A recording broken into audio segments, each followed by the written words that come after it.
Bismillahirrahmanirrahim. Assalamualaikum warahmatullahi wabarakatuh. Hari ini kita masuk tajuk yang baru, iaitu bab 12, sukatan kecenderungan memusat. Baiklah para pelajar yang saya hormati sekalian, sukatan kecenderungan memusat ialah satu sukatan yang dapat menunjukkan kedudukan suatu kumpulan data dan memperihalkan maklumat keseluruhan data itu dengan satu nilai sahaja. Okey, tiga jenis sukatan kecenderungan. Okey, yang pertama mode, yang kedua mid, yang ketiga median. Apa itu mode, mean dan median? Saya akan terangkan satu persatu. Soalan yang pertama, tentukan mode bagi set data yang berikut. Baiklah, mode ialah kekerapan yang paling tinggi. Okey. So, macam mana kita nak cari kekerapan paling tinggi? Kita tengok soalan A.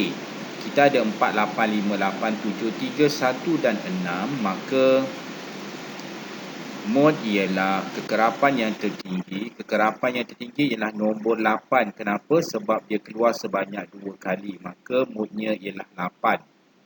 Soalan seterusnya ialah 10, 18, 21, 10, 12, 10, 18 dan 9. So, mode ialah kekerapan yang paling tinggi. Mana nombor kerap yang paling kerap keluar? Iaitu jawapannya ialah mode 10. Soalan 36, 42, 53, 42 dan 40. Mode ialah kekerapan yang paling tinggi muncul. Jawapan mode ialah 42 kg. Soalan D. Oren, apple, oren, mangga, apple. Mode ialah kekerapan tertinggi muncul. Maka mode-nya ialah oren dan apple. Kenapa? Sebab oren keluar 3 kali dan apple pun keluar 3 kali. Ialah 3, 6, 9, 12, 15 dan 18. Jika dilihat sini, mode ialah kekerapan tertinggi muncul. Maka mode-nya sini tiada mode. Dan soalan ialah skor 1, 2, 3, 4, 5, 6. Skor 1 ialah 8, skor 2 ialah 15, skor 3 ialah 9, skor 4 ialah 7, skor 5 ialah 3 dan skor 6 ialah 1. Mode ialah kekerapan yang paling tinggi. Mode ialah, so kita lihat dekat situ, kekerapannya yang paling tinggi ialah nombor 15. Maka mode ialah skor 2. Kita pergi soalannya. Bagaimana nak menentukan bagi median bagi set data yang berikut? Data ada dua, satu data yang terkumpul, satu data tak terkumpul. Macam mana kita nak cari median? Median ialah nombor yang berada di tengah-tengah. Macam mana kita nak cari nombor di tengah-tengah? Kita kena cari, okey, kalau ada kiri dan kanan nombor di tengah-tengah itu, kita kena tambah dan bahagi dengan 2. Khususnya data yang mempunyai nombor genap. Tengok soalan yang pertama. Soalan A ini ialah 11, 15, 19, 8, 13 dan 20. Langkah pertama ialah median ialah nombor di tengah-tengah. Kita kena susun tertib menaik. So, antaranya ialah 8, 11, 13, 15, 19 dan 20. Sebanyak 6 data. Data yang 6 ni dia adalah nombor yang genap. Maka di tengah-tengahnya ialah 13 dan 15. Maka mediannya ialah kita ambil 13 tambah 15 per dengan 2. Kita akan dapat 28 per 2. Bahagikan kita akan dapat 14. Soalan B. Okey, so mode ialah nombor berada di tengah-tengah.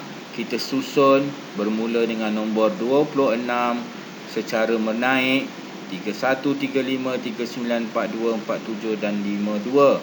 Maka dia ada 7 data. Nombor ganjil kita boleh tukar, kita boleh tentukan nombornya di tengah-tengah. Maka mediannya ialah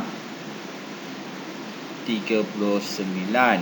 Soalan yang terakhir untuk median bagi data tak terkumpul. 29, 38, 32, 45, 57, 69, 49 dan 72. Maka median ialah nombor yang berada di tengah-tengah, susun tertib menaik bermula dengan 29, 32, 38, 42, 49, 57, 69, 72. Maka datanya ada 8. Bila ada 8 dia diapit, iaitu nombor 45 dan 49. Kita bahagilah dengan 2, kita dapat 94/2 sama dengan 47. Seterusnya, ini ialah data terkumpul. Kenapa maksud data terkumpul? Dia mengumpulkan data mengikut skor dan kekerapan. Macam mana kita nak cari median? Okey, ada dua keadaan. Satu, median dengan jumlah kekerapannya ialah genap, dan satu lagi jumlah kekerapannya ialah ganjil. Bagaimana cara kita nak buat? Kita tengok satu persatu. Okey, kita ada markah 10 adalah 2, markah 20 ada 7, markah 30 ada 10, markah 40 ada 12, markah 50 ada 6. Langkah pertama, kita tentukan kedudukan. Macam mana tentukan kedudukan? Berdasarkan kekerapan. So, yang pertama ialah kita mesti bermula dengan 1 hingga 2 sebab kekerapannya ada 2. Kemudian kita bermula nombor 3, guna jari keluarkan 7. 3, 4, 5, 6, 7, 8 dan 9. So, 3 hingga 9. Macam inilah caranya. Lepas tu 10. So, kita bermula dengan 10, keluarkan 10 jari. Nanti kita akan dapat jawapannya 19. Kemudian selepas 19 bermula dengan 20. So, kita gunakan 12 jari. Okey, jawapannya ialah 20 hingga 31. Kemudian selepas itu ada 6 kekerapan. Kita keluarkan jari 6 bermula dengan 32. Hingga 6 jari kita akan dapat 32 hingga 37. Bermaksud dekat sini, jumlah kekerapannya ada 37. So, kalau 37 pelajar, bermaksud dia ialah nombor ganjil. Maka bagaimana cara kita nak meneruskan? Okey, nombor yang berada di tengah-tengah ialah median. So, di sini ialah jumlah kekerapannya ada 37, nombor ganjil. So, macam mana caranya ialah kita kena tambah dengan 1. 37 mesti tambah dengan 1 sebab dia jumlah kekerapannya ganjil. Bahagi dengan 2 dapat 19. Maka kita tengok dekat kedudukan. Mana nombor 19? Ya, nombor 19 berada pada kekerapan 10. Maka 10 bukan dia punya median. Kita kena baca pada markah. So, mediannya ialah 30. Markah 30. Kita pergi soalan seterusnya. Okey. Kita tengok kat sini. Bilangan kad 6, 7, 8, 9 dan 10. Kekerapan dia 5, 9, 6, 7, 3. Kita kena buat apa? Ya, kedudukan dia.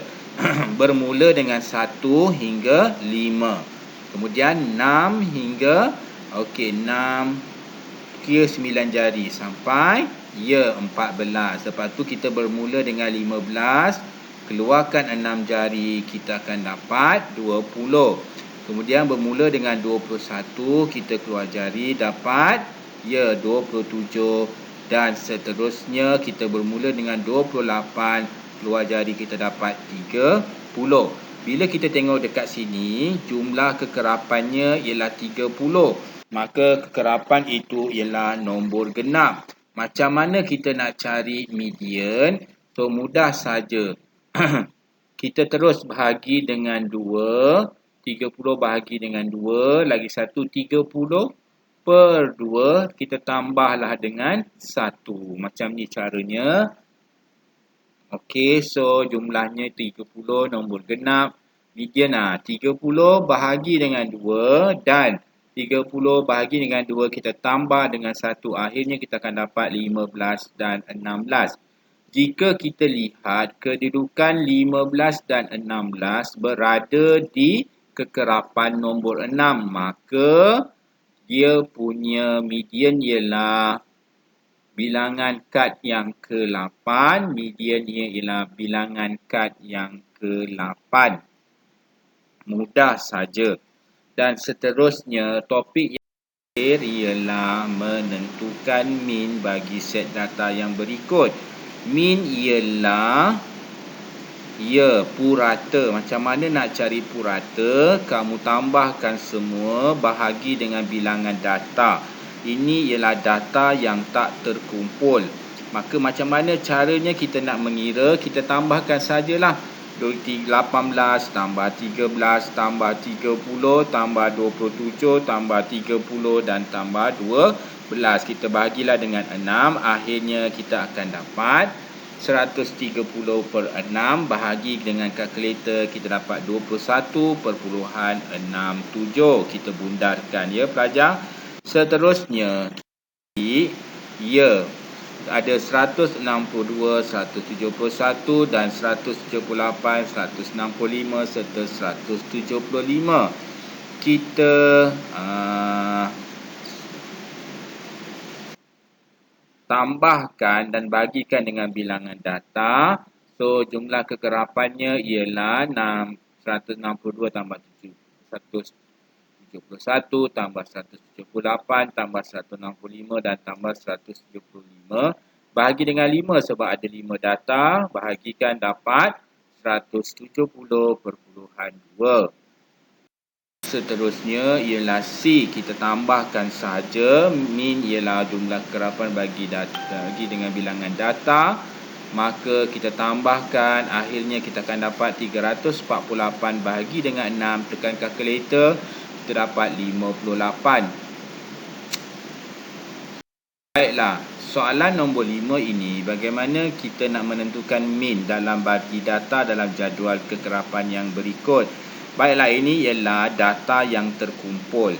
Maka nak cari nilai mean ialah soalan A, markah dan kekerapan. So, mean ialah hasil tambah dalam kurungan data kali kekerapan bahagi dengan jumlah kekerapan. Macam mana caranya?